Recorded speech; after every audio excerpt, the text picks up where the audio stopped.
సొలొమోను యొక్క కుమారుడు అయినటువంటి రెహోబోయాము దినములలో దేశం రెండుగా చీలిపోయినది. మనం అనుకుంటున్నాము, మనము మన పిల్లలకు మంచి ఈవులను చేస్తున్నాం, లేకపోతే మంచి కార్యం చేస్తున్నామని చెప్పేసి ఈ లోక ప్రకారమైన కార్యమును వారికి సమకూర్చడం మంచిదే. ఇల్లులు పెడుతున్నాం, స్థలాలు కొంటున్నాం, బంగారములు కొంటున్నాం, మన పిల్లలకు చేయడం మంచిదే. కానీ దేవుని భక్తి నందు వారిని పెంచడం, ఎందుకంటే నేను ఆఖరిగా చెప్తాను, ఈ యొక్క ఆశ ఎందుకు అంత మంచివాడుగా మారను? నా ప్రియమైనటువంటి దేవచరమా, తల్లిదండ్రులు తన యొక్క పిల్లలను నడవవలసినటువంటి మార్గంలో నడిపించాలి. కానీ ఏమైతుంది? తండ్రి చర్చికి రాదు, తల్లి దేవునికి భయం లేదు, పిల్లలు ఏ దశలో ఉంటారు? నా ప్రియమైనటువంటి దేవస్థానం, అందుచేతనే మిమ్మల్ని మీ యొక్క శ్రేయస్సును కోరి ఏమంటున్నా, ఎందుకంటే పిల్లలను నడిపించవలసినటువంటి మార్గంలో నడిపించినట్లయితే వారు వృద్ధాప్యమైనా కూడా దాని నుంచి తొలగకుండా ఉండేదరు. కావున ఇప్పుడు ఈ యొక్క సొలొమోను చేసినటువంటి పాపమును బట్టి దేశం రెండుగా చీలిపోయిన తర్వాత ఈ యూదా దేశంలో ఉండేటువంటి రాజులు 20 రాజులు ఏలినా కూడా అందులో 8 మాత్రమే మంచివారుగా ఉన్నారు. అందులో ఒకడు ఈ యొక్క ఆసా.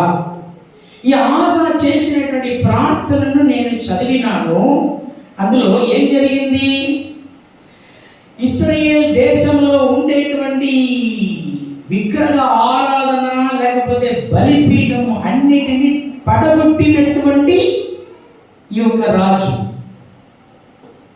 తదుపరి గమనించండి, 14:2-5 వరకు ఒకసారిగా చదువుకుందామా? 14:1 నుంచే, అబియా తన పితరులతో కూడా నిద్రింపగా జనులు అతన్ని దావీదు పట్టణమందు పాతిపెట్టిరి. అతనికి బదులుగా అతని కుమారుడు అయిన ఆసా రాజు ఆయను. ఇతని దినములలో దేశము 10 సంవత్సరములు నెమ్మది పొందను. ఆశ. ఇప్పుడు అందరూ 2వ వచనం నుంచి బైబిల్ కలిగిన వారందరూ కూడా దయచేసి 2వ దినవృత్తాంతములు 14లో 2 నుంచి చదువుతున్నాను, గమనించండి.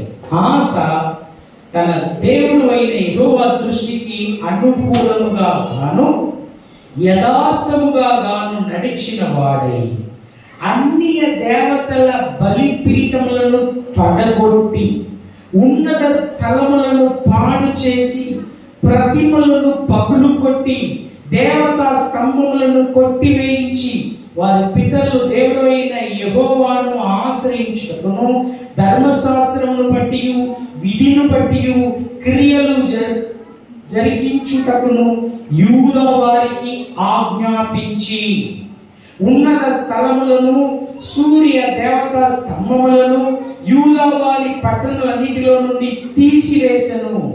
అతని ఏలుబడి యందు రాజ్యము నెమ్మదిగా ఉండెను. గమనించండి. అయితే ఈ యొక్క ఆశలో ఉండేటువంటి ప్రత్యేకత ఏంటంటే ఆయన యథార్థవంతుడు, దేవుని యొక్క కార్యమును యథార్థముగా నెరవేర్చేటువంటి వాడుగా ఉన్నాడు. అయితే ఈయనలో ఉండేటువంటి ఈ యొక్క దేవుని కూర్చున్నటువంటి భయం, ఈయనను కూర్చి 1 రాజుల గ్రంథంలో కూడా 15వ అధ్యాయంలో 11వ వచనం ఒకసారి గమనిద్దాం. ఈయనను కూర్చి రాజుల గ్రంథంలో 15వ అధ్యాయంలో 11వ వచనంలో కొన్ని విషయాలు రాయబడి ఉంటుంది, దయచేసి గమనించండి. 15లో 11 ఆస తన పితరుడైన దావీదు వలె యెహోవా దృష్టికి యథార్థముగా నడుచుకొని, అయ్యా దేవాది దేవుడు ఎప్పుడు కూడా ఒక కొలబద్దను అక్కడ ఉంచుతాడు, ఒక మెషర్మెంట్. ఎవరది? దావీదు వలె దేవునికి భయపడేటువంటి వారు. అది కూడా కాకుండా కింద దయచేసి గమనించండి. అతడు ఉండేటప్పుడు ఆయన చేసినటువంటి కార్యములు ఎటువంటిదో దయచేసి గమనించండి. 12వ వచనము, పురుష గాములను దేశములో నుండి వెళ్ళగొట్టి తన పితరులు చేయించిన విగ్రహములన్నిటినీ పడగొట్టెను. అయ్యా, విగ్రహ ఆరాధన మాత్రం ఆ దేశంలో నిండి ఉండలేదు. ఎలాంటి దేవాది దేవుడు కుటుంబం అనబడినటువంటి ఒక నియమం, కుటుంబం అనబడినటువంటి ఒక సంస్థను అక్కడ వారికి ఇచ్చాడు. కానీ జరిగేటువంటి కార్యం ఏంటో తెలుసా? ఒక దినాన్న అన్య దేశంలో లేదా విదేశంలో ఉండేటువంటి ఈ పాపము ఈ దినాల్లో భారతదేశంలో కూడా కోర్టు ద్వారా ఎంత అంటే మరి అసభ్యమైనటువంటి రీతిలలో ఈ లోకం మారి ఉన్నదో ఆ దినాల్లో. ఎందుకంటే నోవా అనగా ప్రభువైనటువంటి యేసుక్రీస్తు అనగా మనుష్య కుమారుడు వచ్చు దినమున నోవాహు కాలం వలె జనాలు ఉంటారు, సొదొమ గొమొర్రా కాలం వలె జనాలు ఉంటారు. గమనించండి, నోవాహు కాలంలో దేవుని కూర్చున్నటువంటి భయం లేదు. సొదొమ గొమొర్రా పట్టణపు కాలము అనగా అసభ్యమైనటువంటి ఈ యొక్క లైంగిక సంబంధాలు. గమనించండి, దేవాది దేవుడు కుటుంబం ఇస్తున్నాడు, భార్య భర్త అనబడినటువంటి విలువైనటువంటి నైతికత ఇచ్చున్నాడు. దీనిని తొలగి వేరే ఏ రీతిలోనైనా సంబంధం కలిగినట్లయితే అది దేవునికి వ్యతిరేకమైనటువంటి కార్యం. నా ప్రియమైనటువంటి దైవ సంగమా, అయితే ఈ ఆశ చేస్తున్నటువంటి కార్యం ఏంటంటే అలాగా పురుష సంయోగం కలిగే ఆశ తన యొక్క ఏలుబడిలో రాగానే అక్కడ ఉండేటువంటి విగ్రహ ఆరాధన మాత్రం కాదు, అటువంటి పాపం కూడా అక్కడి నుంచి తొలగింప చేస్తున్నాడు. అందుచేతనే దేవునికి మన వాక్యంలో చదువుచున్నాం, ఆయన రాజ్యము 10 సంవత్సరం నిమ్మలముగా ఉండెను. అలాగే నిమ్మలముగా ఉండినటువంటి ఆశ దినములను ఒకటి లేస్తున్నాడు. అతడు ఎవరు? 9వ అధ్యాయంలో అతన్ని కూర్చి వ్రాయబడి ఉన్నది. 2వ దినవృత్తాంతములు 14:9. కూషుడైన జెరాహు వారి మీద తండ్రి ఎత్తి 1000 సైన్యమును 300 రథములను కూర్చుకొని బయలుదేరి మారేష్ వరకు రాగా ఆశ అతనికి ఎదురుపోయెను. వీళ్ళ దగ్గర ఉండేటువంటి సైన్యం ఎంతమంది? వాటిని కూర్చి 8వ వచనంలో రాయబడి ఉన్నది, దయచేసి గమనించండి. యూదా వారును బెన్యామీనులను కలిపి 5,80,000 మంది ఉన్నారు యూదా సైన్యం. ఈ యొక్క కూషు దేశపు అనగా ఎవరది? అహిత్తు దేశపు రాజు. అహిత్తు దేశంలో ఉండేటువంటి రాజుల యొక్క సైన్యం ఎంత? 10 లక్షల మంది. అనగా దేవుని పిల్లలుగా ఉండేటువంటి వారి యొక్క సైన్యం కేవలం 5,80,000 మంది. కానీ అహిత్తు దేశపు సైన్యము 10 లక్షల మంది. అందుచేతనే ఆస ఇలాగ ప్రార్థన చేస్తాడు. ఏమని ప్రార్థన చేస్తున్నాడు? ఆస తన దేవుడు అయిన యెహోవాకు మొర్రపెట్టి, యెహోవా విస్తారమైన సైన్యము చేతిలో ఓడిపోకుండా. యాక్చువల్గా అందులో ఒక పదజాలం మాత్రం తక్కువ ఉంటుంది తెలుగులో, కానీ తమిళంలో ఇలాగ ఉంటుంది. అయ్యా, విస్తారమైనటువంటి ఈ యొక్క సైన్యం ముంగట మేము ఓడిపోకుండా బలము ఉన్నవారికి అయినను, బలము లేని వారికి అయినను సహాయము చేయటము నీకు సాధ్యం. హల్లెలూయా, హల్లెలూయా. అయ్యా, మన పరిస్థితి ఎలాంటిది? ఒకవేళ బలము కలిగి ఉన్నామా, లేకపోతే బలహీనమైన వారుగా ఉన్నామా? అయ్యా, మనము నిలువబడేటువంటి వారుగా ఉన్నామా, లేకపోతే చేయలేనటువంటి పరిస్థితుల్లో ఉన్నామా? అప్పుడు సమస్యలైతే ఎంతో విస్తారముగా ఉండినా, ఒకవేళ మనం బలహీనులుగా ఉన్నామా, నిర్గతిగా ఉన్నామా, ఏమి చెయ్యవలన మనం దోచేయలేనటువంటి పరిస్థితుల్లో ఉన్నామో, అందుచేత ఆశ ఏమంటాడు తెలుసా? బలము కలిగిన వారికి అయినను బలము లేని వారికి అయినను నీవు సహాయం చేయుటకు నీవు శక్తిమంతుడవు. నీవు సహాయము చేయుటకు నీకన్నా ఎవరు లేరు. మా దేవా యెహోవా మాకు సహాయం చేయు, నిన్నే నమ్ముకొని ఉన్నాము. నీ నామమును బట్టి ఈ సైన్యమును ఎదురించుటకు బయలుదేరి ఉన్నాము. యెహోవా నీవే మా దేవుడవు. నరమాత్రులను నీ పైన జయం నొందకుండా చేయుము. ఆశ ఇలాంటి ప్రార్థన ఎంత ధైర్యంగా చేయగలుగుతున్నాడో దయచేసి గమనించండి. కేవలం 3వ రాజు ఒక మాట దయచేసి గమనించండి. సౌలు ఏలినాడు 40 సంవత్సరం. తరువాత దావీదు ఏలినాడు 40 సంవత్సరం. దావీదు తర్వాత దావీదు కుమారుడు అయినటువంటి సొలొమోను ఏలినాడు 40 సంవత్సరం.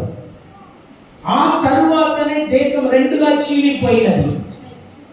ఇప్పుడు దావీదు కుమారుడు అయినటువంటి రెగొబెయాము కుమారుడు అయినటువంటి అబియా కుమారుడు అయినటువంటి ఆజా. కానీ దేశం మొత్తం ఎలా ఉన్నారు? అసభ్యమైనటువంటి పాపం కలిగిన వారు ఉన్నారు. అన్య దేవతల బలిపీఠం. అయ్యా, అబియా మంచివాడు. అబియా కంటే ఇంకొకడు ఉన్నాడు చూడండి, అబియా తండ్రి రెగొబెయాము. అతడు కూడా ఎలాంటి వాడుగా మారిపోయినాడు? దావీదు కుమారుడు అయినటువంటి సొలొమోను 1000 మంది భార్యలను కలిగి ఉండింది కాబట్టి వారిలో చాలా మంది అన్య దేశములకు చెందినటువంటి వారు కాబట్టి వారు వచ్చేటప్పుడు, ఎందుకంటే ఎవరిని పడితే అందంగా కనబడితే వారిని సొంతం చేసుకోవడం సొలొమోను యొక్క లక్షణం. వారు వస్తే వారితో పాటు వారితో ఉండేటువంటి దేవతలు, వారితో ఉండేటువంటి విగ్రహములు అన్ని కూడా తీసుకొస్తారు. సొలొమోను వారిని ఆహ్వానించి లేకపోతే వారిని చేరదీసుకొని వారితో ఉండేటువంటి ఆ యొక్క విగ్రహములను తన దేశమందయు కూడా నింపడం జరుగుతున్నది. ప్రియమైనటువంటి దేవ సంగమా, దయచేసి గమనించండి. దావీదు దేవునికి భయపడేటువంటి వ్యక్తి. కానీ సొలొమోను దేవునికి భయపడలేదు. కానీ ఒక మాట దయచేసి గమనించండి.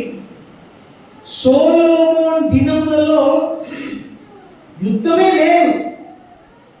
40 సంవత్సరం నెమ్మదిగా ఉండేది. ఎందుకు బట్టి తెలుసా?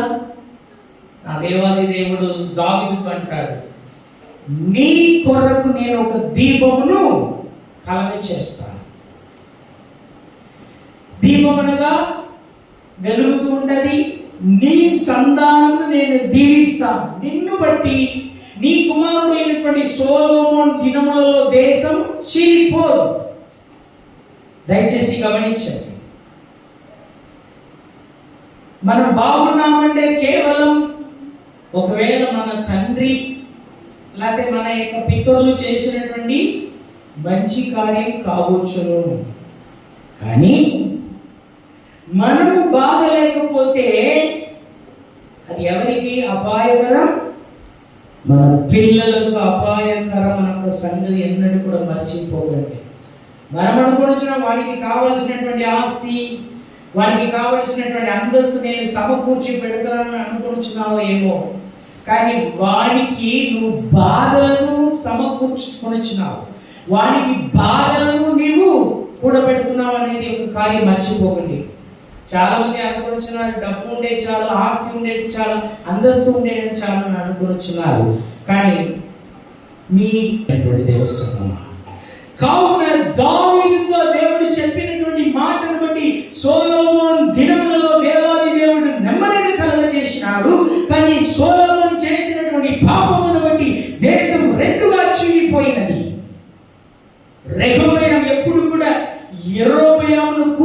విపరీతమైనటువంటి భయంతో జీవించాను. కానీ రెహబాము మంచివాడు కాదు. సొలొమోను కుమారుడే. విస్తారమైనటువంటి బంగారము, విస్తారమైనటువంటి ఆస్తి ఉండెను, లాభం ఏమిటి? కానీ రెహబాము కుమారుడు అయినటువంటి అబియా ఇప్పుడు ఈవెన్ మీరు 1 రాజుల గ్రంథం 11లో 13వ వచనం ఒకసారిగా చూడండి. 1 రాజుల గ్రంథం 13లో 11వ వచనం. అక్కడ ఆసా రాజులో ఉండేటువంటి ఇంకొక మంచి తత్వం రాయబడి ఉంటుంది. 16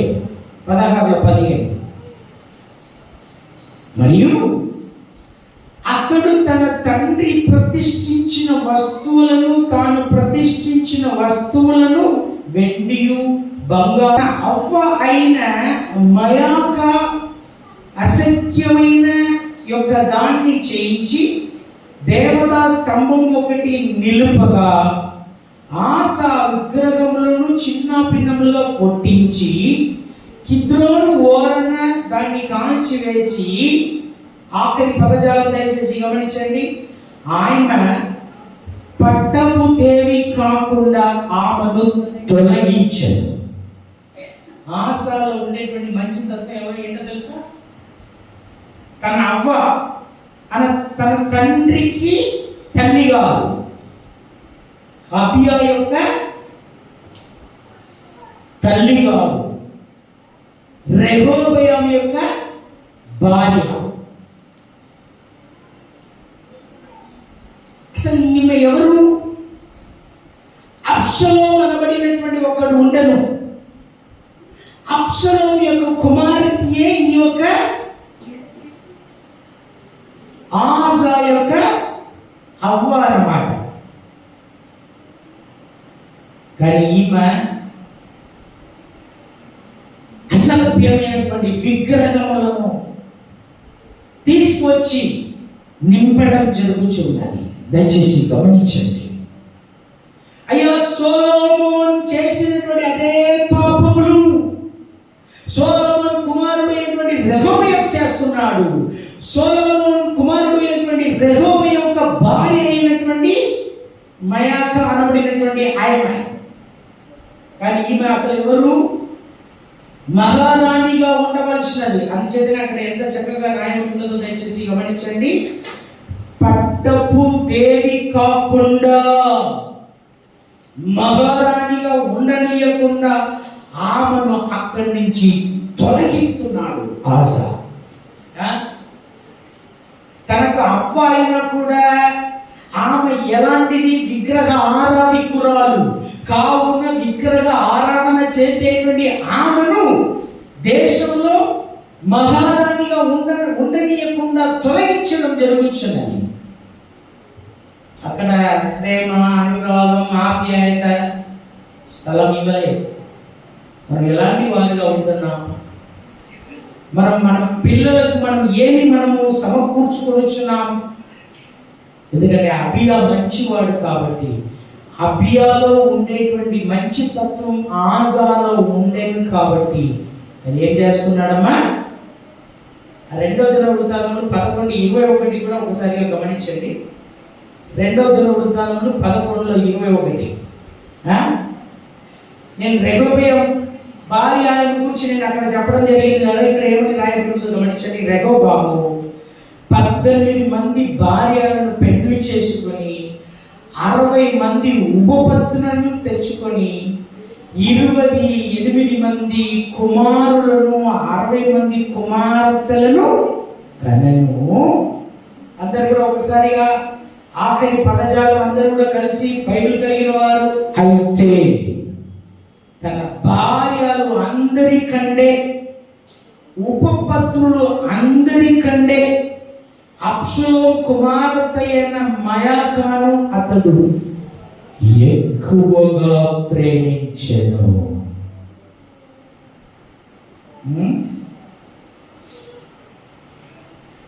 రెహబాము ఎవరిని ఎక్కువగా ప్రేమిస్తున్నాడు? విగ్రహ ఆరాధనతో, లేకపోతే విగ్రహములను తమ యొక్క నగరయందు, తన దేశమందు నింపినటువంటి మయాకాను ఎక్కువగా ప్రేమిస్తున్నాడు. ప్రియమైనటువంటి దేవస్థానమా, మన జీవితం మనం ఎలాంటి వారిగా ఉంటున్నాం? దేవునికి భయపడినట్లయితే, యెహోవా యందు భయభక్తులు కలిగిన వారు ఈ రీతిగా వారు దీవింపబడుదురు. కానీ సదా నిత్యం లోకమే శాశ్వతం, డబ్బే శాశ్వతం, ధనమే శాశ్వతం, మన యొక్క ఆస్తి, అంతస్తు, ఐశ్వర్యం వీటిని మాత్రం నమ్మినట్లయితే నీ పిల్లలకు నీవు ఆస్తిని సమకూర్చుకోవడం లేదు, నీ పిల్లలకు నువ్వు శాపమును తీసుకొస్తున్నావు.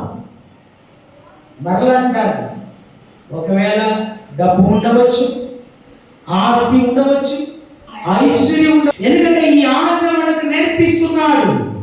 తన అవ్వ ఆమెను మహారాణిగా ఉండనీయకుండా ఆమెను తొలగించి, తన దేశం నుండి విగ్రహాలను తొలగించి తన తండ్రి అయినటువంటి దావీదు మార్గంలో నడిచెను కాబట్టి ప్రార్థన చేసుకున్నాడు. ఏమని? యెహోవా, ఇంత గొప్ప సైన్యము ఎదుట బలము ఉన్నవారికైనా బలము లేని వారికైనను నీకు సహాయం చేయక సాధ్యము ప్రభువా. మీరు నేను ఒకవేళ బలము కలిగి ఉండవచ్చు, కానీ బలహీనులుగా, నేను చెప్పేది ఏంటంటే, ఒకవేళ ఆర్థిక రీతిలలో నలిగిపోయి ఉండడానికి కూడా ఇల్లు లేనటువంటి పరిస్థితుల్లో, అయ్యా కిరాయి కట్టలేనటువంటి పరిస్థితుల్లో, వడ్డీలు కట్టలేనటువంటి పరిస్థితుల్లో, ఇరుకులో ఇబ్బందులో ఉన్నా కూడా ఆశ యొక్క ప్రార్థన ఏంటి? బలము ఉన్న వారికైనను బలము లేని వారికైనను సహాయం చేయడం నీకు సాధ్యం. ఎందుకంటే సంసోను బలవంతుడు. అక్కడ కూడా దేవాది దేవుడు పచ్చి అంటే గాదపు ఎముక ద్వారా, దవడ ఎముక ద్వారా 1000 మందిని చంపినాడు సంసోను బలం కలిగి ఉన్నప్పుడు. అదే సంసోను కన్నులు ఊడబీకబడిన వాడుగా, ఈ యొక్క వెంట్రుకలు అనగా శవరం చేయబడినటువంటి పరిస్థితుల్లో, బలమును కోల్పోయినటువంటి పరిస్థితుల్లో, బలహీనులుగా ఉండేటప్పుడు కూడా ఆ యొక్క మరి 2 స్తంభముల మధ్య కట్టబడినటువంటి వాడుగా, ఆ యొక్క భవంతిలో ఇంచుమించు 1000 కొలల నుండి ఎగతాళి చేసేటువంటి పరిస్థితులు, 2 స్తంభములను చేతిలో ఈ చెయ్యి అటు, ఈ చెయ్యి ఇటు కట్టబడిన వాడుగా, కట్టు ఊడబెరికబడిన వాడుగా, అందరికి ఒక వేడి అనగా అందరికి ఒక మరి కాలక్షేపమునకు రీతిలో గురైనటువంటి వాడుగా ఉండేటువంటి సంసోను ఒక ప్రార్థన చేస్తున్నాడు. ఈ ఒకే మారు నాకు సహాయం చేయి ప్రభువా, ఈ ఒకే రీతిలో ఒకేసారిగా ఈ యొక్క బెలిస్యులను నేను కక్ష తీర్చినట్లు నాకు సహాయం చేయమని చెప్పేసి 2 స్తంభములను బట్టి లాగి అక్కడ ఉండేటువంటి అందరూ కుప్పకూలిపోవడం, బలం లేని పరిస్థితి. మీరు నేను ఒకవేళ బలం కలిగి ఉన్నా, బలం లేకున్నా, దేవుని యొక్క సన్నిధానంలో తొలగించవలసినటువంటి వాటిని తొలగించి, విగ్రహ ఆరాధనను మన ఎదురు నుండి తొలగించి, దేవుని యొక్క సన్నిధానం వెళ్ళి ప్రార్థన చేయాలి. అయ్యా, ఇంత గొప్ప సైన్యం ఎదుట నిలువబడడం నా వల్ల కాదు. మళ్ళీ ఒకే ఒక మాట చెప్పి ముగిస్తున్నాను. అనగా ఆశ ఏ రీతిలో మంచి తత్వం కలిగినాడు? మీరు 1 దినవృత్తాంతములు 13:1 గమనించినట్లయితే, రాజు అయినటువంటి యెరోబాము ఏలుబడిలో 18వ సంవత్సరం నందు అబియా యూదా వారి మీద ఏలనారంభించెను. 5 నుంచి 9 వరకు గమనించినట్లయితే ఆయన ఏమంటాడో తెలుసా? యెహోవా నీవే మా దేవుడు. ఎవరు? ఆస యొక్క తండ్రి అయినటువంటి అబియా ఎప్పుడు దేవుని మీద ఆధారపడతాడు. దేవుని యొక్క సహాయమును కోరినటువంటి అబియా కావున తండ్రి యొద్ద నుండి ఆజా దేవుని యొక్క సద్గుణములను నేర్చుకొని శత్రువుల యొక్క జయమును పొందినాడు. కావున నా ప్రియమైనటువంటి దైవచనమా, దయచేసి గమనించండి. ఈ ఉదయకాలం నందు ఆజా వంటి పరిస్థితిలో మనం ఉన్నాము. మనకి ఎదురుగా ఉండేటువంటి శత్రువులను మనం జయించడానికి ఈ ఒక అగిప్తు అన్నది మనందరికీ బాగుగా తెలుసు. అది లోకమునకు గుర్తుగా ఉన్నది, అపవాదికి గుర్తుగా ఉన్నది, సాతానుకి గుర్తుగా ఉన్నది. సాతాను యొక్క క్రియలు అనగా ఈ యొక్క లోకము మనల్ని జయించడానికి లేకపోతే మనల్ని పడగొట్టడానికి అవమానం, నిందలు, ఉపద్రవం, కన్నీరు, వేదనను మనకు తీసుకుని రావడానికి ప్రయత్నం చేస్తున్నటువంటి సమయంలో మనం చేయవలసినటువంటి ఒకే ఒక ప్రార్థన, మాకు సహాయం చేయము.